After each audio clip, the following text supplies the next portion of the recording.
maa ngi leen di gërëm bu baax ñi nga xamante ni yépp jamono bii ci biir réew mi ak si bitim réew ñoo ngi ñuy teewlu ci fi gën a sori ci biir Sénégal suma mbokk waa Caajaay yi waa Mbuur waa Thiès ba fa gën a sori ci Sénégal waa Matam waa Podor waa Ziguinchor suma dëkku xol waa Kanel waa Njum fa gën a sori waa Ourossogui ñoom ñépp ñoo ngi leen di nuyu waa Thiès waa Kébémer waa Touba Mbacké waa Tivaouane waa Daka Médina Gounass Popenguine le clergé ñoo ngi leen di nuyu ëttu diine yi nga xamante ni yépp ñoom ñoo ŋànk Sénégal di nuyu kilifa réew mi yépp muy góor ak jigéen muy mag ak ndaw bàyyiwuñu kenn di sant bu baax a baax sunu borom subhanahu wa taala moom mi ñu permettre ci waxtu yu am solo yi dans la vie d'une nation mais aussi dans la vie des hommes et des femmes qui à un moment donné ont décidé de sacrifier leur confort personnel, sacrifier seeni week-end seen confort tout court ndax Sénégal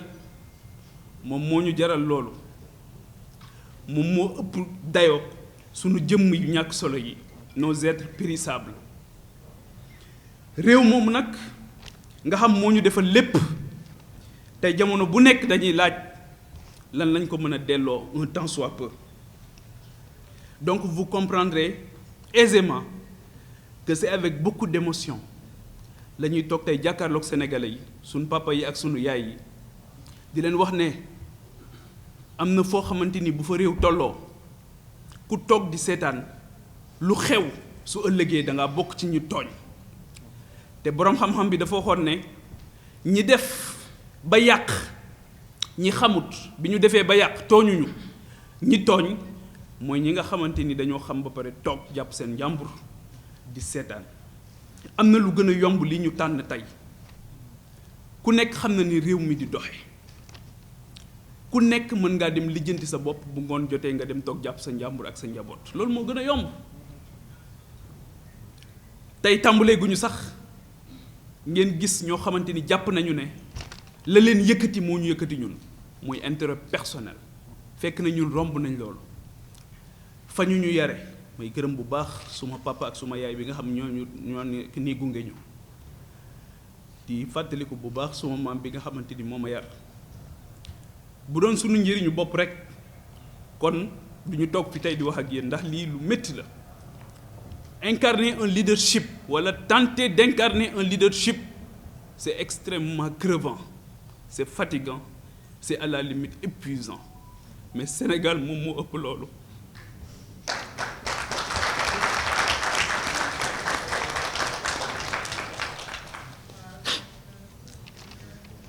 le 31 juillet prochain Sénégal dafay dem ci élection yu am solo muy élection législative ñun de màgg nañu xàmme nañu du Papa Djibril Fall rek nag moom moo toog di wax waaye ñu bëgg Sénégal ñoo ànd ak ñun ci mbir mi te yàlla xam na ne lu mu jaral ñi yàq dina jaral lu ñu toll ngir defar ndax réew mii rek la ñu am Sénégal la ñu jox sunuy guddi ak sunuy bëccëg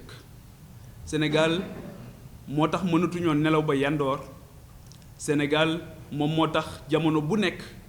du ñu jóg mukk fu ñu nit woowee ñu bàyyi suñu yitte yi ñuy def yépp dem bokk ko ak ñoom fa gën a sori ci Sénégal tey mën nañ ñoo seedeel loolu mën nañ ñoo nangul loolu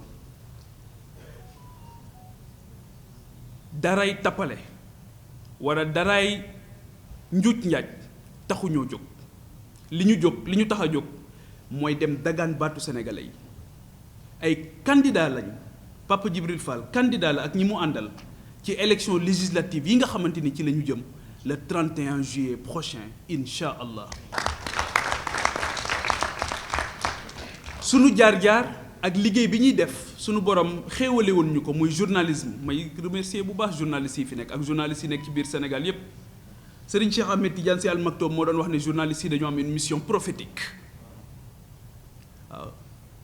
may waxtaan ak benn bés Serigne Moussa Nawel mu ne ma yonent yi sax ay journalistes lañu woon mooy prêcher la bonne parole ay journalistes jouaient dans ce pays un rôle extrêmement important pour accompagner le développement économique et social de ce pays moo tax je n'accepterai jamais que cette belle corporation kenn di ko traîner dans la boue parce que ñoom comprendre nañ ne responsabilité boo gis liberté boo gis responsabilité moom moo koy accompagner et pour la presse sénégalaise nous la savons extrêmement responsable extrêmement consciente et extrêmement consciente surtout des enjeux du moment moo tax maa ngi leen di gërëm bu baax ci ñëw bi ngeen ñëw fii métier bu am solo la ñuy def métier boobu ma doon def yàlla wërsëgale ma ko permettre ma nag ma dox ci biir Sénégal ak ci bitim réew rencontrer sénégalais yu bari waxtaan ak sénégalais yu bari gis it seen yitte ak seen i bëgg-bëgg ak li nga xamante ni moom la ñu bëggoon di ko nësër damay wax ne boo génnee Sénégal dafa am ñaari sentiment yu lay animé boo demee ci dëkk yi nga xamante ni dañu avancé te ñun ñoo leen rawoon ñaari sentiment moo lay animé sentiment bu njëkk bi c'est un sentiment de fierté tout court en tant que humain nga gis doomu aadama réaliser de grandes choses nga xam ne doomu aadama fàttewul li nga xamante ni moom moo ko indi woon ci kaw suuf muy être le vicaire de Dieu sur terre beneen bi sentiment bi c'est un sentiment de tristesse et d'amertume mais nga ne waaw ñun mais réew ma lee ma jógee mais tamit ay doomu aadama comme ñii ma gis ñoom ñoo fa nekk waa lan moo tax mënuñoo góorgóorlu bàyyi naxante bi bàyyi luubal bi bàyyi yenn yi nga xamante ni yëpp amul solo bàyyi gaañante bi bàyyi rayante bi bàyyi xeexu politique bi nga xamante ni amul njëriñ ngir yëkkatiku ngir jël en charge les véritables enjeux de notre pays sama candidature dafa am beneen nag niveau boo xamante ni moom la am réew mi ñu nekk juróom-ñett fukk yoo jël 80% yoo jël am seeni at moo ngi toll ci 20 et 25 ans 75% yoo jël seeni at moo ngi toll ci fanweeri at ak juróom la moyenne d'âge aujourd'hui à l'Assemblée nationale tourne autour de 56 ans waaw ndaw ñi ngir yàlla nañ ñu bàyyi suñu baat jóg ci biir campagne électorale bi ñu wax li ñu bëgg ngir yàlla nañ ñu bàyyi Assemblée nationale qui est par excellence le lieu de la démocratie de la représentation nationale mais si la frange la plus importante de notre société teewul ci Assemblée nationale mais est-ce que cette institution extrêmement importante est-ce que soriwul sa vocation originelle qui est tout simplement d'abriter de regrouper de polariser toutes ces intelligences mais toutes ces franges toutes ces forces vives de notre nation pour que kenn ku ci nekk man di yëkkati mbébétam ci fu am solo foofu kon loolu les jeunes c'est tout simplement demander justice loolu rek la ñuy laaj justice mooy que ne kat dinañ am kaddu te incha allah li ma gis ak li ñu jot a gis xam nañu ne mbir mi dinañ ci jot ci ni mu gën a rafete exercer ko na mu gën a rafete incha allah am na nag lu xew ci sunu réew li xew ci sunu réew mooy dafa am benn loi boo xamante ni dañu ko indi changer sunu nañu daan voter muy parrainage waxuma ne élection ñëpp mën nañoo bokk déedéet xam nañ ne jongante boo gis dañuy def ay critères waaye réew dañ koy waxtaane te loi bi ñu koy def waxtaane wuñ ko procédure d'urgence lañ ko def daal di koy salfaañe li nga xamante ni moom mooy principe yi gën a élémentaire mooy que sénégalais bu nekk war nga mën a jóg dagaan sa baatu askan ci sa teeyu bakkan parrainage boobu nag wut ko lu jafe la loolu moo tax yéen sénégalais yi ak sénégalaises yi suma yaay yi suma papa yi suma rakk yi suma mag yi suma bàjjen yi nga xamante ni yépp jamono bu ne yéen a ngi may témoigner seen affection seen mbëggeel seen cofeel ak surtout seen ñaan te mosu leen a gis suma jëmm dama leen di delloowaat mbir mi ne leen bëgg ngeen ko waaye man bëgg naa ko waaye ngir ngeen wan ne ma bëgg ngeen ma yóbbu foofu ngir baykat yi ma mën leen a waxal seen soxla sàmmkat yi ma mën leen a waxal seen soxla nappkat yi ma mën leen a waxal seen soxla ndaw yi nga xamante ni jamono bu ne ñoo ngi jël gaal yi di dee ci géej gi seen dëj yooyu ñi nga xam ñoo dee ci géej gi seen dëj yooyu ñun dëj yooyu dinañu def incha allah yëkkati suñu kàddu fàttali conscience ñi nga xamante ni ñoom ñoo yor réew mi ne leen loolu warul woon a mën a nettee mënatul nekk dootuñu ko nangu.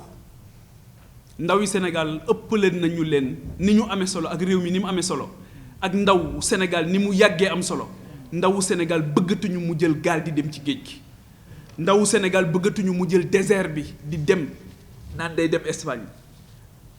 waaye magi Sénégal liñ ci bëgg mooy ñu dalal seen xel ne leen mën ngeen a dem noppalu tool bi du booy moo tax ñun waxuñu benn yoon alternative générationnelle ñun alternance waxuñu sax alternance générationnelle waxuñu sax alternative générationnelle ñun solidarité la ñu wax entre les générations moi je suis très bien placé pour le dire parce que suma maam moo ma yar saa bu ma ko daan tàggu di ñibbi si fii ci Dakar dafa may wax ne ma yaa ngi may tàggu rek wéetaay di ma gane gëwuma conflit de génération li ma gëm mooy il faut faire tomber les murs pour construire des ponts entre ces générations entre ces intelligences on a suffisamment construit de murs entre nous il faut maintenant construire des ponts et il y a aucune entité dans cette nation amul politicien professionnel amul koo xam ci boppam la nekk amul selfish amul individualiste amul koo xam boppam rek moo ko yitteel koo xamante ni mën na tere jëmm yi nga xamante ni defar Sénégal moom moo leen yëkkati ñu egg ci barab yooyu nga xamante ni fa la ñuy defaree Sénégal te jàpp nañ ne assemblée nationale nag wax dëgg yàlla barab bu mucc ayib la pour waxtaani réew mi barab bu mucc ayib la pour defar réew mi Serigne Fallou Mbacké daf daan wax ne li yées ci kilifa mooy sa njaboot saa bu ñu amee soxla rek sa seen xel jël la waaw waa Sénégal maa ngi leen di laaj kan moo fi am soxla xelam dem ci assemblée nationale ne bu ci àddoo mu faju kan mooy am soxla ci Sénégal fii may wax ak yéen gaz de moo ngi ñàkk ci réew mi fii may wax ak yéen démb de dund nañ ci loo réew mi loo xamante ni fàttalikuma fu ñu ko fi dundee mooy journée sans sage-femme sans blouse blanche waaw ndax dégg ngeen ci assemblée nationale ndax dégg ngeen ci commission bi yor la santé au niveau de l'assemblée nationale Serigne Fallou nag moom moo wax loolu nee na kilifa bu ne war ngaa ëppale sa bopp sa njaboot saa bu ñu amee soxla rek seen xel jël la kon nag kilifa war naa assumer responsabilité bi mu am kenn waxul ne soxla yépp dañ koy faj waaye ngal la waslu ci àq kon parrainage bi sénégalais yi ñëw ngeen ak doole bi ñu yëngoo rek ñëw ngeen waaye gën leen a ñëw nag ndaw yi Sénégal nañu wane ne capable nañ magi Sénégal bëgg nañ ngeen jox ñu quitus jox ñu caution seen caution morale gunge ñu ba nga xamante ni dinañ egg ci barab boobu na mu gën a selle taxawal leen taxawaay bu mucc ayib taxawal leen taxawaay boo xamante ni Sénégal dina ci jóge daal di wuti nag yoon woo xamante ni yoon wu am solo lay nekk leneen li nga xamante ni dinañ ko wax mu nekk loo xamante ni lu am solo la mooy amuñu benn nous sommes libres de toute partisanerie actuellement politique nekkuñu ci benn contingence politique amuñu tamit benn engagement politique ci quelque bord que ce soit li ñuy def mooy tracer une ligne envisager une ligne boo xamante ni dañ koy construire boo xamante ni dañ koy liggéey ak ces sénégalais ces sénégalaises yi nga xamante ni sonn nañ ci bipolarisation bi nga xamante ni constaté nañ ko dans l'espace politique sénégalais machiavélisme bi nga xamante ni gis nañ ko loolu tamit dañoo foog ne tey jii war nañoo nekk dans un effort de co-construction war nañoo laisser toute la place au débat démocratique war nañ ci bàyyi place à l'idée à la pensée à la réflexion stratégique bari na ay kilifa yu ma xam yu nekk ci réew mi mënatuñoo àddu sax ci débat public te pourtant ay boroom xam-xam lañ Sénégal defal leen lépp te mënatuñ ci àddu ñun xam nañ ci lu bari kon ñoo ngi ñaan rek ne defar Sénégal rek la ñu bëgg defar Sénégal rek moom moo ñu yëkkati defar Sénégal rek moo ñu ñor ñun ñi ñëpp ñu ànd kenn ku ci nekk waroon naa mën a toog ci suma place bi tey ñoo ma ko gën a mën ñoo ma ko gën a xam ñoo ma ko gën a bëgg seen bëgg Sénégal sax damaa jaaxal seen bëgg Sénégal sax dafa ma jaaxal donc patriotisme nag dañ ko donn Sénégal dafa am ñoo xamante ni dañu sacrifier seen dund yépp pour Sénégal El Hadji Omar Foutiyou Tall lu mu dajul pour Sénégal amul Thierno Souleymane Baal la révolution torodo lu mu dojul Sénégal amul waaye gis nga ko ci élégance ba mu defee révolution ba pare dafa jox Cheikh Abdoul Khadir Kane ne ko yow yaay gouverner waaye xam nga loolu du njëriñ loo fekkee waaw donc ñun suñu bët foofu lañ ko teg na Amérique ñuy tuddee Abraham Lincoln di tudd George Washington France tey jii tout le monde veut être gaulliste ndax De Gaulle lekk ndeysaan taxawaay bu am solo ba mu defoon ba nga xamante ni Allemagne jël na France téye ko ci loxoom mu ne déedéet français yi lii mënuñu ko seetaan jóg leen ñun ñooñu la ñu teg suñu bët dañoo bëgg père fondateur yooyu ñu revendiquer ko ñooñu duñu leen nier ci suñu histoire duñu leen nier mukk ci suñu histoire ba ci génération bi nga xamante ni mooy Cheikh Ahmadou Bamba Seydi Hadji Malick ak mag ñi nga xamante ni yépp ñoom ñoo seqoon réew mi Maulana Cheikh Ibrahima Niass ba ci doomam bi nga xamante ni moom moo fi mujj muy moo fi nekkoon muy Seyda Mariama Niass nekk jigéen def ci jàng ak jàngale lu am solo son effort de guerre contre l'ignorance est inestimable waaye ñooñu duñu leen jàngale ñooñu nag lañ bëgg a dem seen ndono lañ bëgg a yóbbu assemblée nationale donc patriotisme boobu ñun foofu lañ ko nàmpe foofu lañ ko jële foofu lañu ko jànge donc li ñuy def tey amuñu ci benn complexe amuñu ci tamit benn regret parce que ñu bari dañ lay ñeewant naan la li ngay dugg nangam ak nangam sama yaay soxna su tedd see fan yëpp nelawut waaw waaye moom lii ci maamam laa ko donnoo ak baayam moo tax pexe amul li sëñ Cheikh doon wax taxaw rek mënta ñàkk donc maa ngi leen di gërëm bu baax encore di leen sant di woo nag ñi nga xamante ni yépp ñun ñoo bokk gis-gis les mouvements citoyens góor ñi ak jigéen ñi mag ñi ak ndaw ñi ñi nga xamante ni def politique mësul nekk seen yëf ñu leen di wax ne leen politique lu am solo la politique lu am solo la politique mënta ñàkk ci dundu doomu aadama waaye nag li ñuy bañ mooy nit def ko métier ñi nga xamante ni ñoo professionnaliser la politique koo ci laaj lu muy liggéey ah yenn saa yi sax mu ne je suis dans les affaires fekk politique rek lay def ah ak dóor marto ak lijjanti ak làqarti loolu ñun ànduñu ci donc politique lu am solo la loolu moo tax ñun dañu am gis-gis ci assemblée nationale laay wax gis ne du parlement dans le jeu des institutions moom mooy nekk li nga xam dañ koy jël teg ko suñu bët am yéene egg foofu di tàllal suñu loxo ñëpp ñi nga xamante ni bokk nañu ak ñun gis-gis bi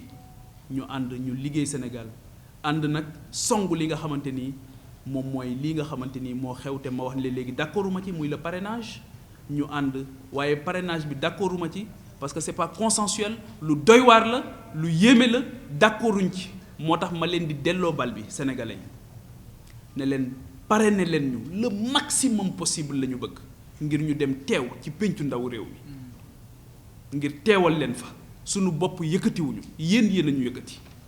yéen la ñu bëgg lii fi xew démb muy journée blouse sans blouse loolu lañ bañati mu am fi waaw loolu lañ bañati mu am fi ndax corps médical boobu ci biir Covid bi li ñu taxawaayam kenn ku ci nekk amoon nga fierté am mbokku médecin kenn ku ci nekk amoon nga fierté am mbokk boo xam ne day yëngu ci corps médical ñu sargal leen tatagal leen sunu réew parewuloon pour dékku virus bu toll noonu waaye ñooñu nag justice tey jii mooy ñu mettre leen dans les meilleures conditions optimales pour ñu mën a def seen liggéey confortablement ñoom tamit ñu xamee responsabilité bi ñu am xam ne métier boo mën di exercer dans la vie dafa am un sacrifice boo xamante ni foog nga taxawee ko ba nga xamante ni di nga mën a rafetal sa digganteeg sa askan. Destin croisé, 2 points, défi et responsabilité dañu am destin avec le Sénégal sunu borom tànnal ñu réew mu am solo mi réew mu mucc ayib bi lépp la am manqué wuñu dara lu ñu teree dem kon foog ñu defaraat taxawaay bi taxaw temm ak fulla ak fayda ak sell gu mat sëkk taxawaay boo xamante li ñuy def ngërëmal yàlla sunu borom lañ ciy wut waaw qu'au crépuscule de notre vie du ñu am l'impression d'avoir vécu inutilement moo tax ñoo ngi leen di gërëm di leen sant di talal sunu loxo nag bàyyiwuñ kenn ngir sénégalais yi ñaanal ñu fekke ko tal ko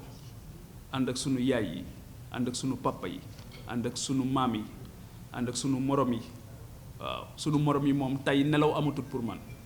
amatul guddeeg bëccëg rek nuit blanche rek ba am ndam ndax loo bëgg it dalay jaral waaw waaw Sénégal yëpp tam ñoo ngi leen di jox rendez-vous